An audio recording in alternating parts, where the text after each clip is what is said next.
Okay, continuing our coverage of SVG, we're going to start looking at the path element. This is one of the more complicated elements. It looks like you can do almost everything with path that you can with the separate commands, and there are a few things in path that you can't do any other way, in particular the curves. It looks like this was developed. It's similar to the. It's a mini language, and it's similar to the turtle graphics that were developed by Seymour Papert. If you have any experience with those, and that was a way to teach geometry. And you had a turtle, which was a kind of virtual idea, and you could give it commands. So it was an easy way for students to learn how to do programming by drawing pictures, and then very quickly they could learn geometric concepts and things too. So again, this is pretty complicated, so we're not going to be able to do it all on one DVD. Excuse me, one video. I like the W3 Schools SVG tutorial as well as the other tutorials there, but I found for this that I had to get more information. There's a really great set of professional tutorials at the Mozilla Developer Network.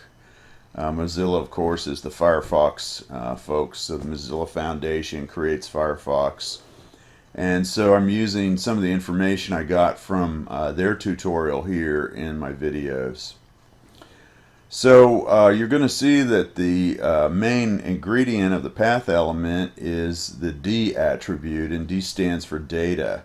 And this is basically a string of drawing commands that are, the main element. And so we're going to start going through those. So the first command, and usually most of the paths will begin with this, is an M for move. And you're going to see it'll say MXY, where XY is the points to move to. Now all of these commands have an absolute and a relative format. So if the command is in uppercase, it's absolute. So uppercase MXY means move to the point XY. Lowercase m means add this to the current X component and the current Y component. And so we're writing that as dx dy, where D really stands for delta. And you probably know from mathematics that means the change in X and Y. So for instance, if I say M55, that means move to point 55. But if I if I say uppercase M55, that means move to 55. But if I say lowercase 55, that means move to a new point, which is x plus 5, y plus 5, based on the current point. So all of the commands work that way. They have a absolute and relative format here. So again, the path will start with an M. It'll move to a point. It doesn't do any drawing. And then the drawing command, the first one here, is L. And L again will draw a line. So LXY draws a line, an absolute line to new point X and Y. Lowercase l dx dy would again be the relative version. We also have uppercase h and lowercase h, and that simply moves horizontally. That's very convenient. And then we also have a capital V and a lowercase v, which draws vertically. And of course, if you draw vertically, that means you're only changing the y. If you draw horizontally, that means you're only changing the x. So here's some examples, and right after this I'll go into Dreamweaver and we'll start looking at them here. So again, notice how all of this information is in the D attribute of the path command. So this says move to point 200, 200, and then an uppercase L means then draw to point 400, 400. If we look at the next command, it starts the same, move to 200, 200, but then the lowercase l means from there add 200 to the x and 200 to the y. And that's going to basically be the same thing. So 200 plus 200 is 400, 200 plus 200 is 400. So these two really draw the same thing, but notice the difference is that it's using this relative rather than absolute drawing. Okay? The next two examples are pretty similar here, and it just shows that, again, here we go to 300, 300, then horizontally we move across where x equals 400. And then in this case, this is the same command, but again, it's relative. So 100 plus, 300 plus 100 is 400. And then if you come down here, it's exactly the same. We're just showing the two similar commands. So again, this one starts at 400, 400 and moves up vertically to 300, 300y. And then this one down here, that's not quite right, is it? Let's see. Oh, you know what? There's a little typo here. This should be 400, 400 to be at the same point. So the move from 400 to 300 would be negative 100. Sorry about that, a little typo there. Okay, let's come back to this in a second. We'll go on into Dreamweaver here real quickly. And you can see that I have this set up, and to make this convenient as I go through here, I've got all my commands laid out, and I'm just using the comment here. And of course, this is an HTML or XML style comment, which is appropriate here.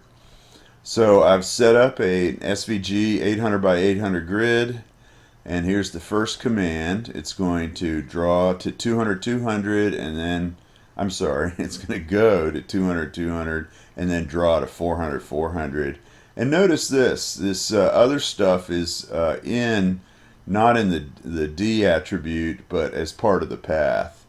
And so you're going to see that we can use one attribute called style and combine many things, and these are generally CSS type format.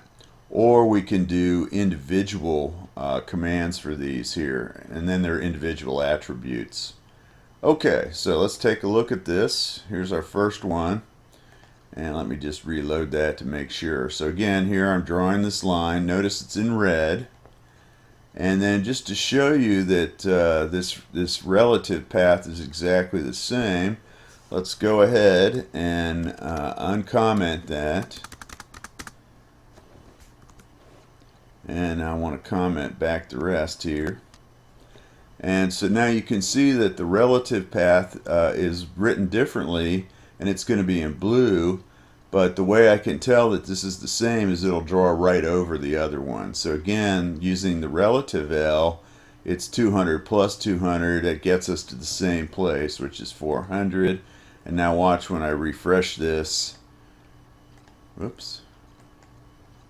What the hell? Oh, I forgot to save it.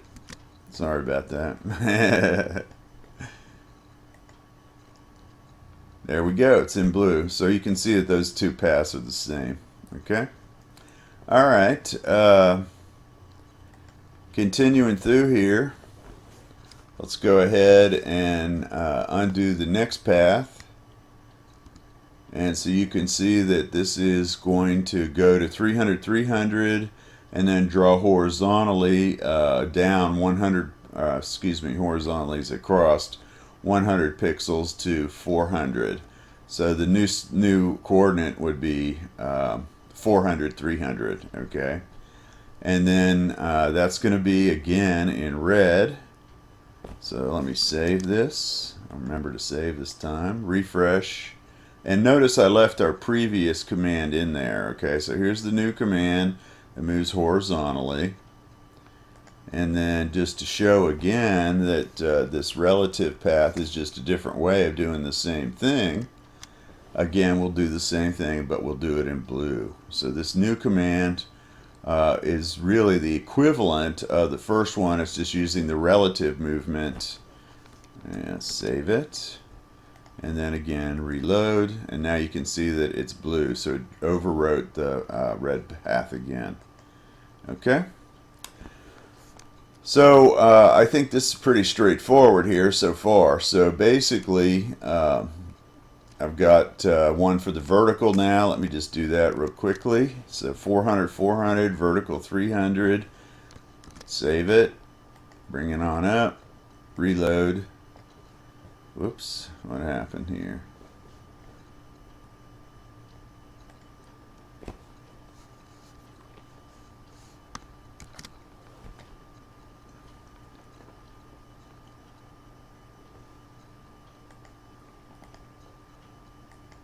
There we go, I didn't get it saved. So again, the initial color is in red, and then when we use the equivalent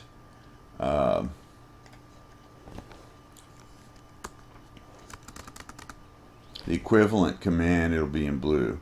So again, notice that basically an absolute move here on the vertical to 300 is the same as a relative move of negative 100. Okay, and that's the first time we've seen a negative coordinate here. Let me get my comment back in there, save it. And again, we'd expect that the red line will be overdrawn with the new blue color, and it is. Okay? Alright, let's see here. Now, the last thing I wanted to show you is that there's really no reason to have all these as separate commands.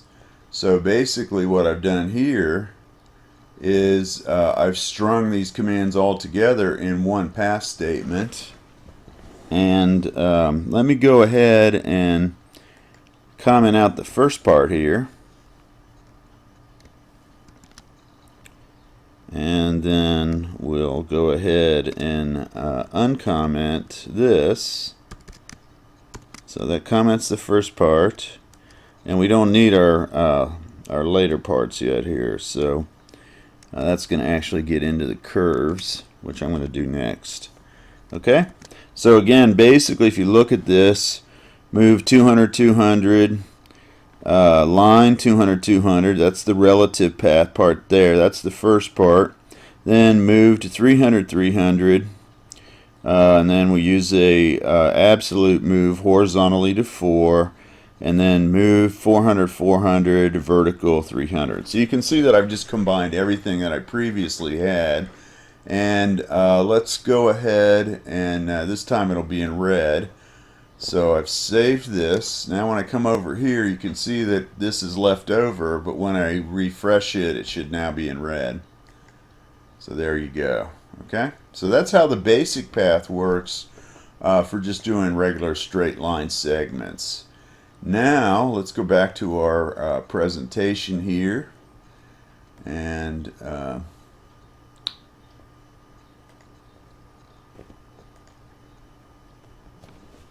so you can see here that all the details of the actual path are in the D element. And one thing I didn't show is if you want what's called a closed path, where the first point is joined to the last point, you add a Z at the end. And that can be either upper or lower case. It means the same thing.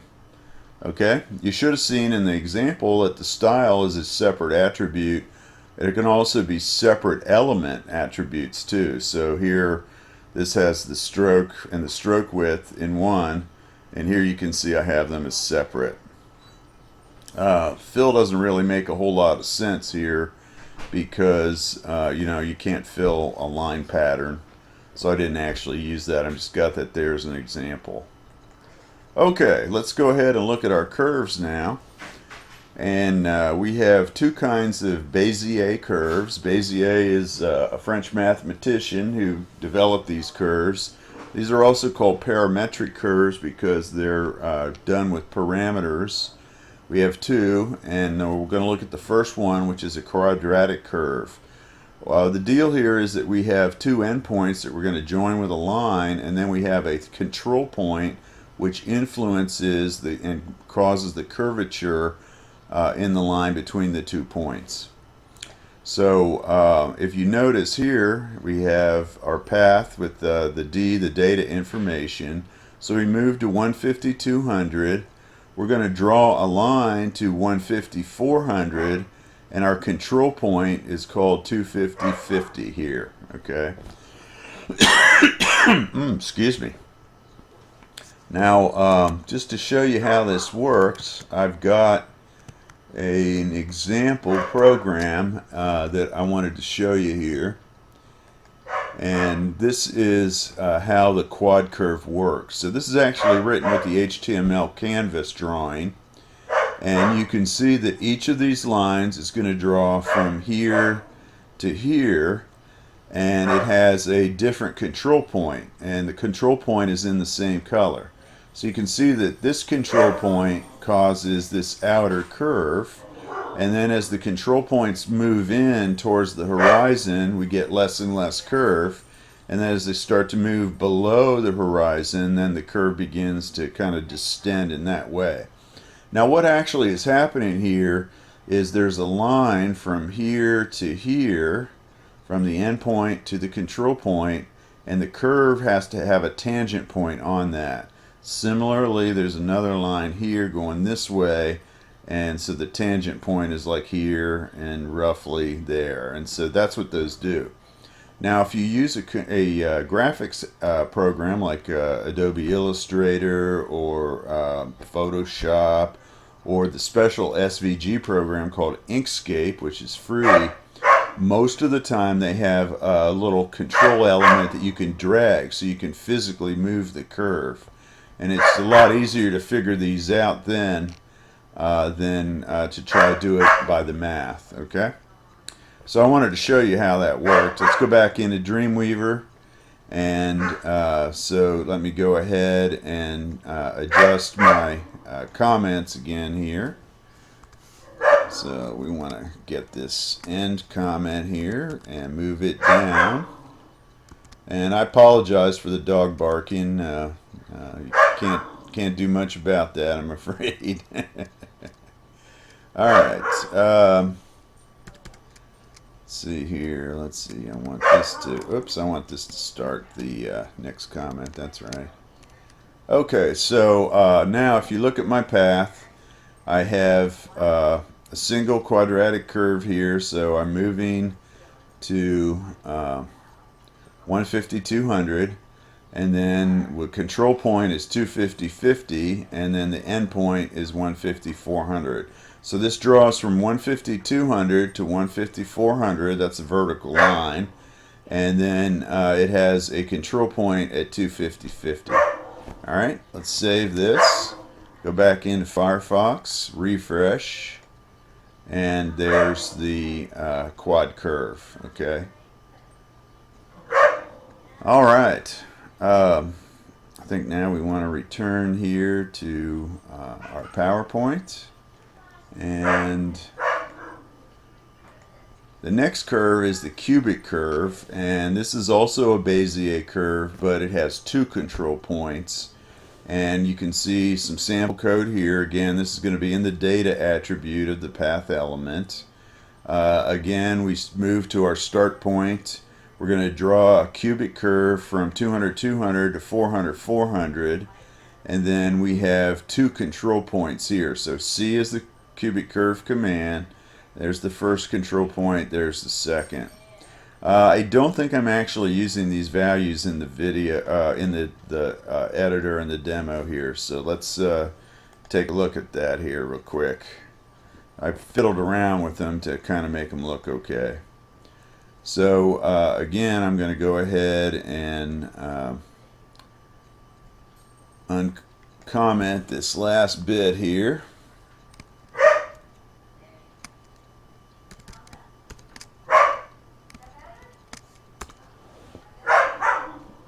And we'll save this. And so here's the cubic curve. So we're going to move to point 150, 200. We're going to draw to point 150, 600. And then we have two control points, 100, 250, and 260 there. So let's go ahead and, whoops, yeah, hit the wrong thing there. Sorry about that. And reload, and there we go. So you can see it, I've got a little curve here at the end and a little curve at the beginning.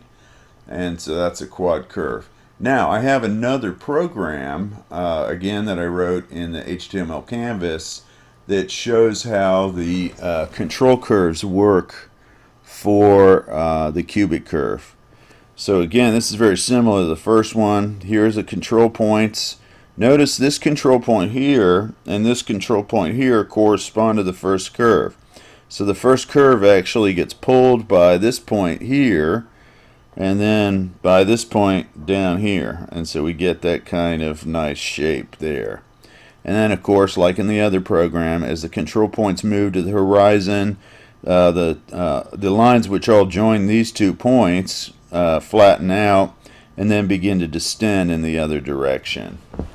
Okay, so again, these are Bezier curves, and as far as I can tell, the only way to draw these in the canvas is with the path. So it's kind of interesting the way the path works. On the one hand, it's a very compressed mini language that you can use, and I think as you get used to this, you tend to use the path rather than the separate drawing elements. Okay? Alright, I think that's good. We'll come back with the next video and take on the last curve, which is called arc. And it seems like it's much more complicated here in SVG than it is in the canvas. Real quickly before I end here, I just wanted to mention these three graphic systems are very similar. So recently I was working with the Java 2D system. It has a quadratic curve 2 and a cubic curve 2 command or primitive. We just saw a program. It was written with the HTML canvas and JavaScript, which has the same two things, and now we have the same thing here. So these basic graphics libraries use primitives, and they're very similar in the way that they're set up, and that's kind of convenient. Once you learn one, it's easy to pick up how to do it in the other. Okay, that looks like we got a wrap here.